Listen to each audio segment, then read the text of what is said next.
மக்களை தெருநாய்களுடன் ஒப்பிட்டு பேசியதற்காக நடிகர் ராகவா லாரன்ஸுக்கு சமூக வலைதளத்துல ஏகப்பட்ட கண்டனங்கள் குவிஞ்சுக்கிட்டு இருக்கு.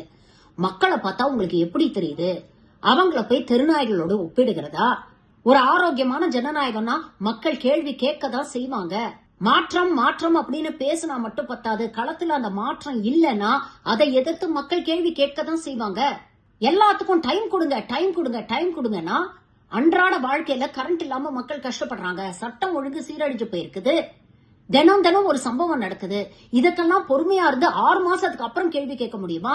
அப்ப இப்ப கேள்வி கேட்டா தெருநாய்னு விமர்சிக்கிறதா அப்படின்னு ஏகப்பட்ட கண்டனங்கள். ராகவா லாரன்ஸ் தரப்புல இருந்து ஒரு விளக்க வீடியோ வேற போட்டிருக்கிறார். நான் அந்த அர்த்தத்துல சொல்லல, நான் பொதுவா சொன்னேன் அப்படின்னு பூசி மொழிகி ஒரு விளக்கமும் கொடுத்திருக்கிறார். எது எப்படியோ நடிகர்கள் அரசியலுக்கு வரதுல தப்பு இல்ல. யாரு வேணா ஜனநாயக நாட்டுல அரசியலுக்கு வரலாம். ஆனா அரசியலுக்கு வரவங்க கொஞ்சம் பொறுப்புணர்ச்சியோட தங்களுடைய கருத்துக்களை பதிவு பண்ணணும் அப்படிங்கிறதுக்கு இது போன்ற காணொளிகள் ஒரு உதாரணம்.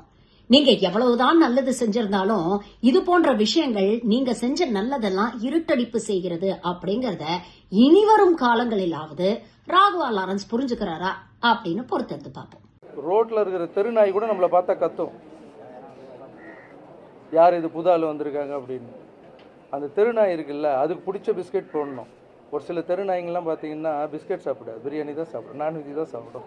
அதுக்கு பிடிச்ச மாதிரி செஞ்சு அதை போட்டு அது நம்மளை கத்தாமல் பார்த்துணும். ஒரு நாய்க்கோ ஒரு வீட்டுக்கே இவ்வளோ ஆகுதுன்னா ஒரு நாட்டை கொடுத்துருக்கீங்க, கொஞ்சமாவது டைம் கொடுங்க, பாசிட்டிவாக திங்க் பண்ணுங்கள். புதுசாக அரசு வேணும் அரசு வேணும் மாற்றம் வேணும் மாற்றம் வேணும்னு கேட்குறீங்க. மாற்றம் வந்துடுச்சு, மாற்றத்துக்கு கொஞ்சமான டைம் கொடுக்கணும்வா? ஒரு வாடகை வீட்டுக்கே நம்மளுக்கு இவ்வளோ கஷ்டப்பட வேண்டியது இருக்குது. ஒரு அரசாங்கத்தை புதுசாக கொடுத்துருக்காங்க. ஸோ என்னை பொறுத்த வரைக்கும் அவங்களுக்கு கொஞ்சம் டைம் கொடுத்தா நல்லதுன்னு நினைக்கிறேன்.